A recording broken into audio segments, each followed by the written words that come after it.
And next up, I would like to ask Yash Sharma from Class 7, Scissor House. Change begins with the courage to act and the will to improve. Good morning, respected Principal Sir, Vice Principal Ma'am, honorable judges, teachers, esteemed audience, and everyone present here. I am Yash Sharma of Class 7A, representing Scissor House, standing before you all to deliver a speech on the topic, if I were the Prime Minister of Nepal for a week, I would dedicate my time in making impactful changes and setting examples for a brighter future.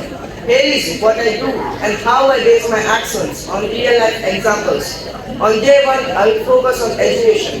Did you know that organizations like Room to Read have transformed schools in rural Nepal? I will build many libraries and provide scholarships for children in remote areas. On day two, the priority will be healthcare. During the COVID-19 pandemic, Nepali people worked tirelessly to set up community health camps. I will establish free mobile medical camps in areas like Karnataka, providing health checkups and essential medicines to those in need.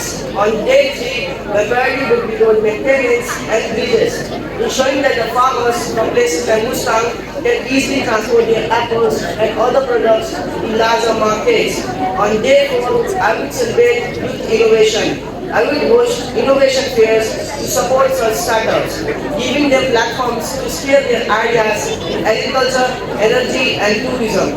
On day 5, following the examples of countries like Estonia, I will improve the public services to make the government process transparent. For instance, that in the funds located in schools or local projects could be made public. On day 6, I will focus on tourism development. As we know, Nepal is blessed with natural beauty. Recently, areas like Rana Lake and Bandipur have gained attention through social media. I will launch campaigns like Visit Nepal 2020 to promote the hidden gems of Nepal. Finally, on day 7, I'll focus on spending of my time listening to citizens and solving their problems. I will also spend my time in controlling the environmental problems, as we know that Kathmandu is listed in 7th position on pollution. So I will take some action upon this. In conclusion, Nepal is full of potential, and even in 7 days, small but meaningful actions can inspire change. As we know, development doesn't require time. It requires the efforts we put on it. Thank you. So, I would like to call Ayush Prasad from Homer House, Class 7.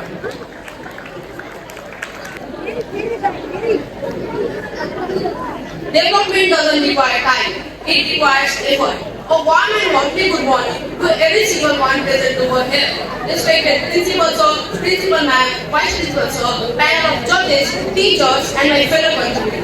It is me, Ayush Prasad, in behalf of Grade 7B, standing here in front of you all to deliver a short speech on the topic, if I were the Prime Minister of a country for a week. There are so many problems in Nepal. Have you ever wondered that you could be the Prime Minister of the country and develop the nation completely? Well, I thought about it. And what I realized is, me being given such a short time, I could not create a strict impact on the country's development status. But I would create a strong impact on the people's mindset. I will not say that I will build roads, schools, hospitals, because it's neither practical nor rational to be done in such a short period of time like a week. But what I can do is create awareness. I will create awareness so that even after I am not in the position, the people of the country will choose correct leaders, take correct decisions, and most importantly, raise their voice. Another problem in Nepal is its education. Nepal, the youth of the country, is known as the future of the country. But how will the youth develop the country if they are not educated? So I will make strict laws for education. Like, no child should be forced to do child labor, every child should have the right to study, and many more. With that, I will create awareness saying that no child should be forced to do child labor, no child should go foreign for further studies and study in Nepal.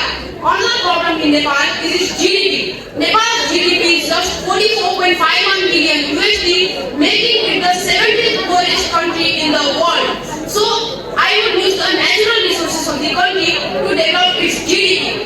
Nepal is regarded as one of the richest countries in terms of resources. So, if I were able to increase the trade of natural resources in other countries, Nepal would be economically strong. Nepal is also known worldwide for its spices. But can you guess how much does Nepal trade worth of spices annually? Well, the answer is shocking.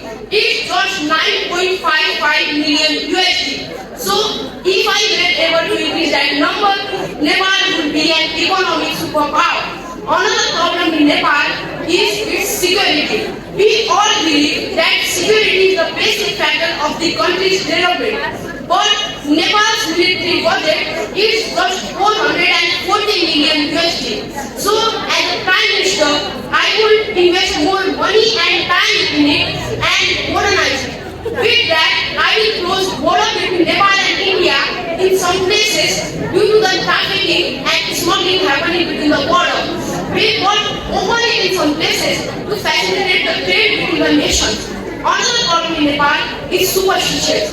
We all believe that Nepal is a developed country. It is indeed, but in many rural areas, people believe in superstitions. So, if I were able to increase awareness against these superstitions, Nepal will be developed. Nepal has a lot of problems. But me being given such a short time, I will focus on these primary things first. Thank you. Have a day, user. People say the word a presidential dream. A warm welcome to each and every one of you present over here, esteemed judges, respected principal sir, principal ma'am, vice principal sir, and esteemed teachers, and my dear friends. I am Gupta from class 7 stand before you to present a speech on the topic of if I were president for a day. Imagine for a moment that I, a young individual, were given the opportunity to lead our beloved nation Nepal. It's a hard task, but I will try my best. First and foremost, I will prioritize education. Every child, regardless of their background and gender, deserves an access to quality education. I will invest heavily in our schools, free textbooks and school supplies. I will encourage our country's farmers to grow more food by giving them better seeds and teaching them new ways to do sustainable agriculture. I would also provide each and every one food, especially those who live in remote areas. Thirdly, I would strive to reduce poverty and inequality. I would establish health posts like hospitals and clinics in remote areas. I would establish scholarship programs so that the underprivileged students have the opportunity to get higher and secondary education. In this short span of time, I will inspire hope, foster unity and positivity. Thank you for your attention. As we come to the end of this speech competition, let's give a big round of applause to all our participants. Regardless of the outcome, every participant here today is a winner for stepping up and voicing their thoughts with confidence. A special thanks to our judges for their fair evaluation and to our audience for being an encouraging crowd. Thank you, and now we will move on to the most awaited moment, the announcement of results. Please be patient until our judges calculate the points.